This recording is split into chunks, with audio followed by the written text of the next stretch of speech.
সাথে জীবন কাটানোর ইচ্ছে থাকলেও কখনো কখনো কাউকে ছেড়ে দিতে হয়, ছেড়ে যেতে হয়। মানুষটা আমাকে পাগলের মতো ভালোবাসতো, আমিও কিছু কম না। বিয়ে নামক শব্দটা দুটো ভিন্ন মানুষকে কি করে যে এতটা কাছে নিয়ে আসতে পারে সেটা বোঝা আমার সাধ্যের বাইরে ছিল। এ হলো আত্মার এক অন্য রকম টান।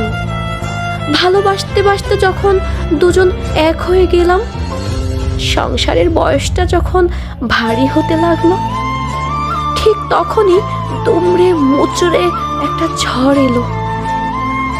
এত বছরের সাজানো সংসার আমার শেষ করে দিতেই এত সব আয়োজন বুঝিনি আমি। আপনার স্বামী আর বেশি দিন বাঁচবেন না, এই একটা কথা আমার ৪৪টা বছরের সংসার জীবনের মধ্যে সবচেয়ে জঘন্য ছিল। দৌড়ে তার কাছে যেতেই সে বলে উঠল, ছেড়ে দেওয়ার জন্য তো এই হাত আমি ধরিনি। আমি বলেছিলাম, স্বার্থপর তুমি।